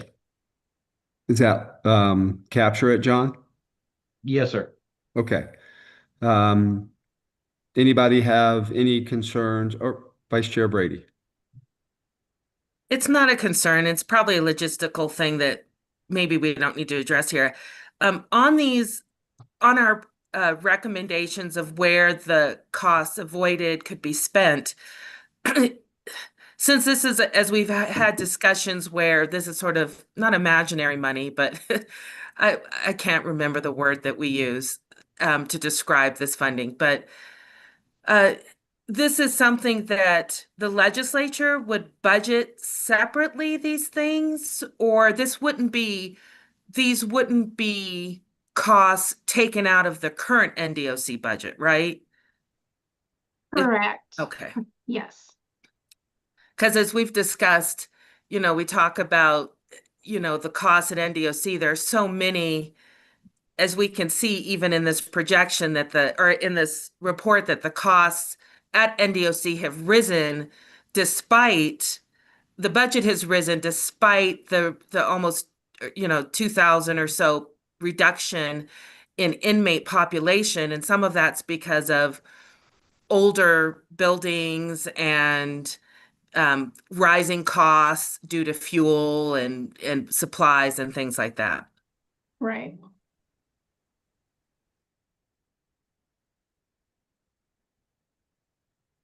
Anybody else? Yeah, Brian? Thank you, Chair. I just wanted to jump in and follow up on Vice Chair Brady's question. Is the only one here that actually sits on a budget committee. I can tell you that there is no guarantee that there will be any extra money for anything, and we may just pull money out of their budget to pay for all these wish list items. Thank you, Chair. Thank you for that sobering reminder. But you're absolutely right to bring that up, obviously. That's one of the reasons we were talking earlier about the other issues with whatever the fiscal impact's going to be.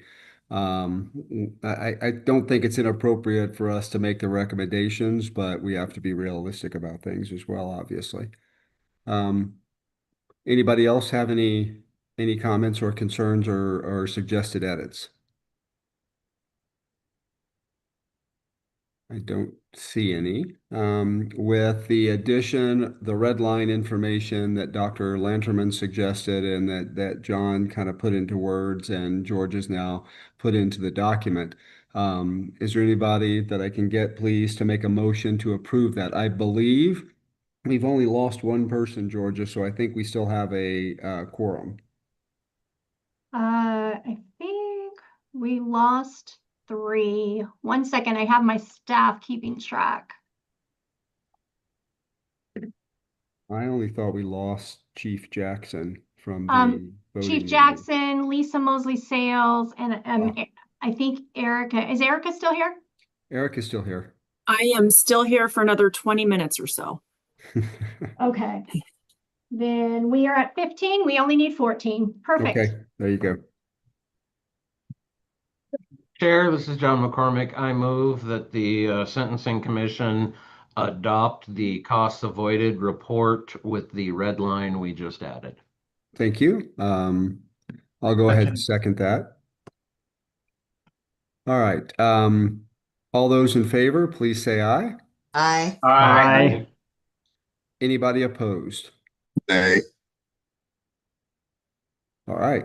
That passes. Georgia, thank you very much for all the work on that. Very well done, and I appreciate it. So I'm happy that we were able to get that voted out today. Great. Thank you very much. Okay, and with that, we will close agenda item number 7 and move to agenda item number 8, which is our NDSP data report. I'm not sure where you went on my screen, Jenna, but I know you're there. Hi, Chair. Thank you. There Yes, we go. I'm Deputy here. Director Bonacorsi. I apologize. I will have to turn my camera off for my presentation. I am in a cabin in the woods right now, so I have limited cell phone reception or Wi-Fi reception. So I'll just keep my camera off. And my analyst, Marie Bledsoe, is going to be so kind as to share the presentation for me to preserve my bandwidth. So please give us some grace as we dual present here today. And if for some reason my Wi-Fi does cut out and I drop off, Marie is going to graciously step in for me. So just forewarning if any of those activities happen. All right, Marie, whenever you're ready to share.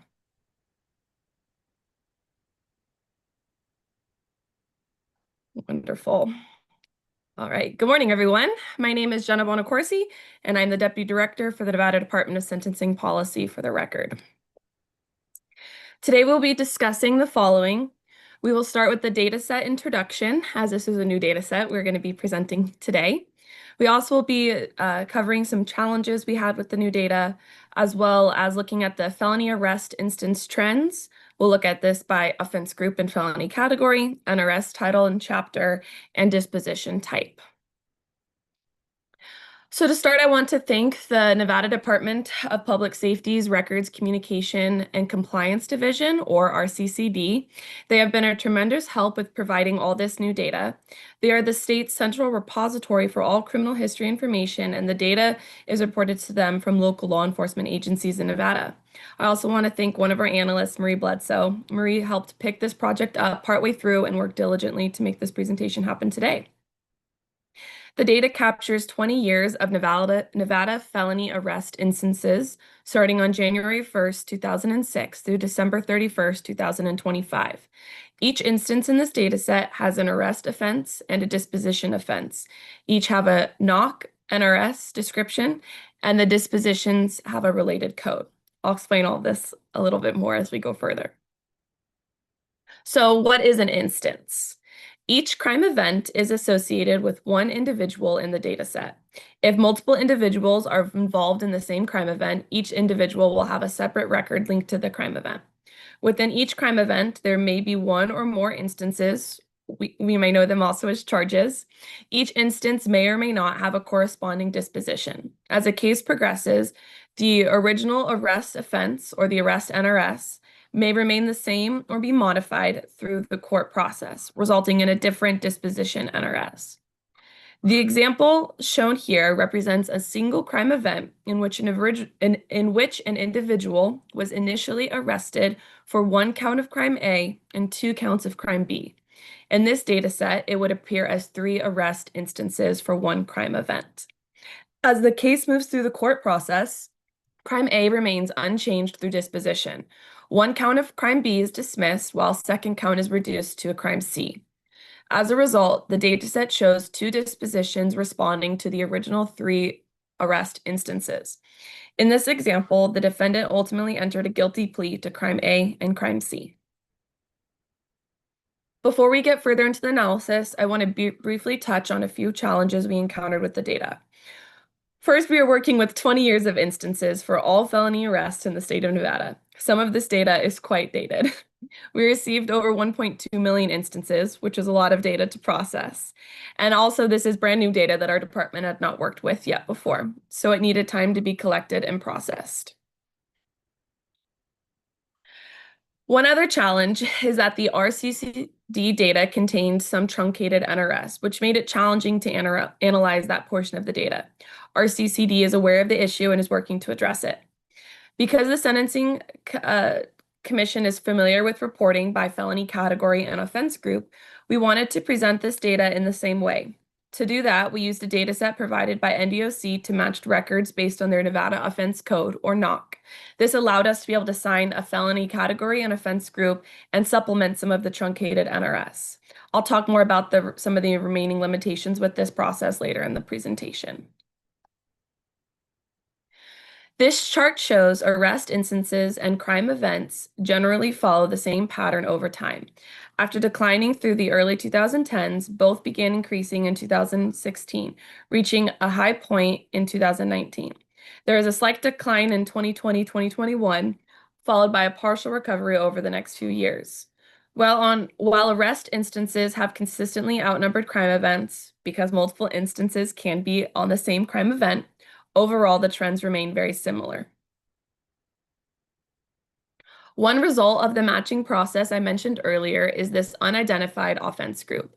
These are records that could not be matched using the old or new NOC in the NDOC dataset.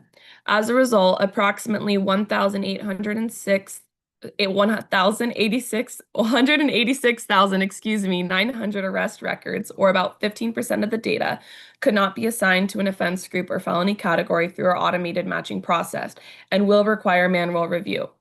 NDSP is continuing to clean and validate these records to improve completeness of the dataset. For this portion of the presentation that focuses on offense group and felony category, this 15% has been excluded from the analysis until they can be accurately classified. This table summarizes offense groups across the full 20-year period from 2006 through 2025. Property offenses accounted for the largest share, with just over 404,000 arrests, followed by violent offenses at nearly 250,000 arrests, and drug offenses at 246,000. Other offense groups, including sex offenses, DUI, and other, made up small portions of the total. Overall, there are just over 1.26 million arrest instances for felonies during the 20-year period. Property offenses represented the largest share of offenses until 2018, when drug offenses surpassed them, peaking in 2019. Since then, drug offenses have steadily declined. After a dip in 2021, property offenses continued to increase and reach their highest point in 2023. Violent and other offenses have shown steady upward trends since 2012, with both categories reaching their highest levels in 2023. This slide compares the offense categories reported in the RCCD dataset with the offense categories associated with NDOC prison admissions in 2025. It is important to note that these datasets capture different points in the criminal justice process. RCCD data reflects arrest instances, while NDOC admissions represent individuals entering prison and the offenses they had associated with their admission. Violent offenses accounted for 29% of all arrest instances in RCCD data in 2025, but represented a larger share of NDOC admission offenses at 38%. Drug offenses accounted for 21% of arrest instances, but represented a smaller share of prison admissions at 10%. This table summarizes felony categories across the 20-year period from 2006 to 2025. Across the 20-year period, Category B felonies represented the largest share of arrest instances, followed by Category C and Category D felonies. Category A felonies represented the smallest portion of the overall total, accounting for approximately 5% of all arrest instances. From 2006 to 2025, Category B felonies represented the largest portion of arrest instances. Category A remained the smallest over the 20-year period. Category C experienced a steady increase starting in 2019 until its drop again in 2023. Category B offenses made up the largest portion of both datasets, representing 40% of RCCD arrest instances and nearly half of NDOC admissions at 49%. Category A offenses showed a higher representation among prison admissions, which is expected given the severity of these offenses. Category E offenses counted for a larger share of arrest, but a smaller share of prison admissions. The data presented in this slide, as well throughout the remainder of the presentation, now includes that additional 15% of records that were not able to be incorporated in the first part of the presentation when broken out into offense group and category. So we are back up to the 1.26 million in total. This portion examines arrest instances over a 20-year period and groups the offenses by the corresponding Nevada Revised Statute, or NRS, title and chapter. This provides an overview of where arrest activity is concentrated across statutory categories and helps identify broader trends and offense types over time. Not surprising, of the 1.2 million instances over the 20-year period, 819,009 of them were from Title 15 crimes and punishment. 24,298 of the instances were related to Title 16, correctional institution, aid to victim of crime. The next largest group was 315,997 for public health and safety offenses. In total, there were 936 NRS chapters used over the 1.26 million instances. As mentioned earlier, each instance may or may not have a disposition associated with it. The possible disposition types are conviction, prosecutor, not guilty, appeals, dismissals, and necessary odds and ends.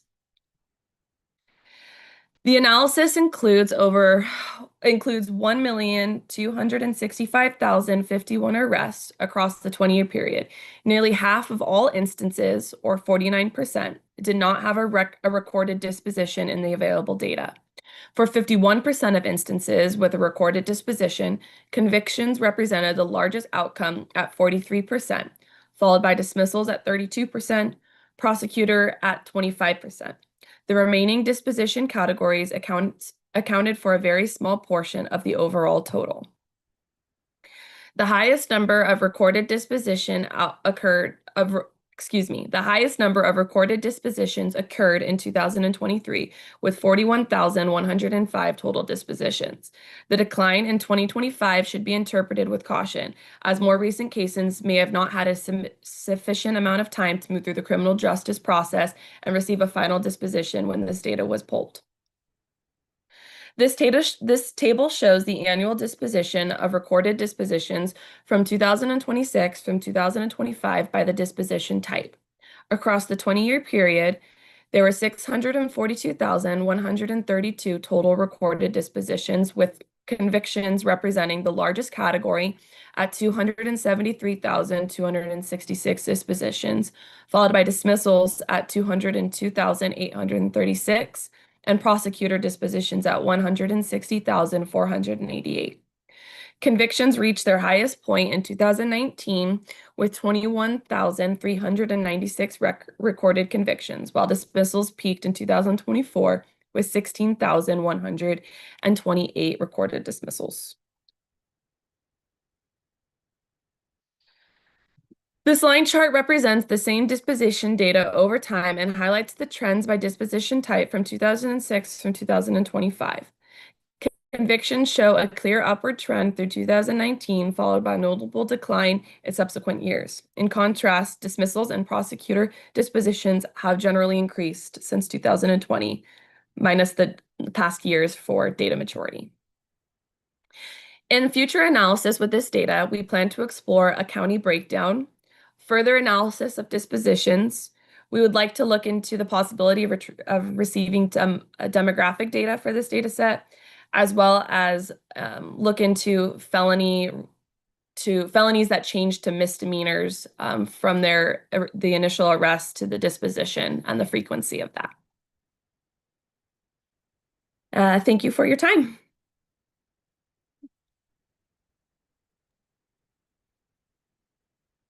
Do not see any hands on the screen. Does anybody have any questions, though, for Deputy Director Bonacorsi? This is Paula. I just have one question. Go ahead. Jenna, when you're looking in future for the felony to misdemeanor, your last slide that you just talked about, is that going to also include gross misdemeanors?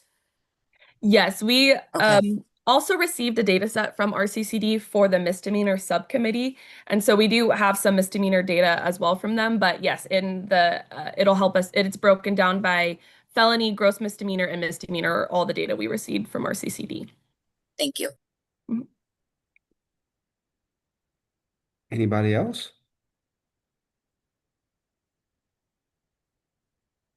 Okay, looks like not. Thank you again, Jenna. Thank you, Chair. All right, we will close agenda item number 8 and move on to agenda item number 9, which is just discussion of potential topics and dates for our future meetings. We already have the 2 dates set in September and November. Friday, September 18th, 2026.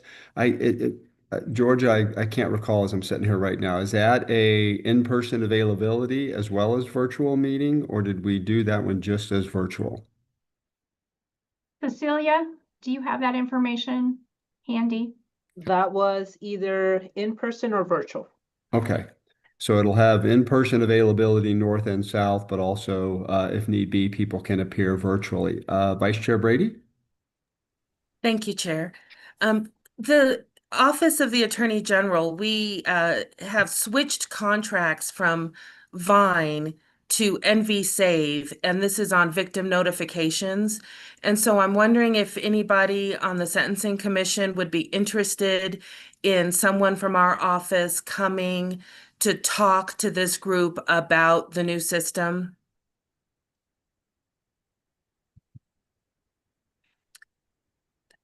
So I'm putting that out there. If that's something people are interested in, Georgia, let me know and I can make arrangements to have someone come and talk about it.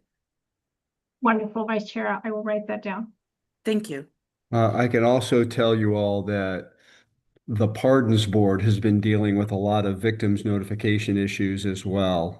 Chris knows this because he's been at a lot of these meetings, and we are talking about trying to find ways to coordinate all the different agencies that are collecting victim notification information and how that gets disseminated out and how they can all be somewhat interconnected so that we can provide kind of a robust universe that's accessible by everybody. That's kind of different than I think what Vice Chair Brady is talking about in terms of just speaking to us right now about their new system. But I think their new system is going to be incredibly helpful in that too. So yeah, Christine, do you want to have somebody come and talk about it in September? Yeah, okay. So we'll put that on the agenda. Yes, I can, Chair. Thank you. Uh-huh. Anybody else have any suggested topics for the September meeting? Jared, I see your hands up as well. Yeah, good morning. Thank you, Chair. Jared Orcutt for the record. I just really quick want to say I'm joining today from Hudson Link for Higher Education in Prisons offices near Sing Sing in Correctional Center in New York, where I'm here with two of our justice involved student mentors from Truckee Meadows Community College for a graduation recognizing students who began college while incarcerated and continued after release. And I just wanted to briefly recognize Hudson Link and today's graduates. For the November meeting, I'd like to propose a presentation on correctional education technology and how proven platforms can expand education, workforce preparation, treatment, and reentry support. And I'd also like to explore how these systems could improve individual level outcome and recidivism data while reducing the risks associated with physical mail. And I'm already speaking with several organizations, and I'd like to coordinate with the staff to on the speakers and the structure of that presentation in November. Terrific. Thank you. Thank you so much. All right. Anybody else? Well, as always, when ideas come to you about future topics, please reach out to staff so we can get those on the agenda as quickly as possible.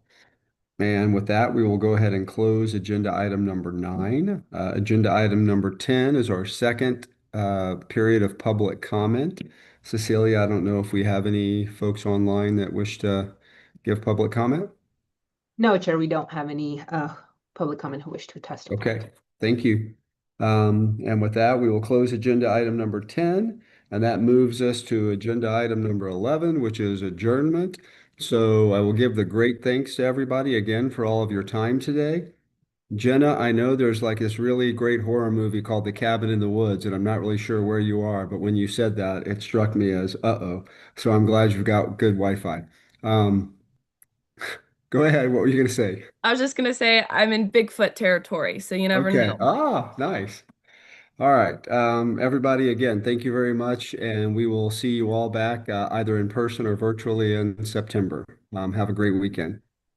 Thank you, everyone.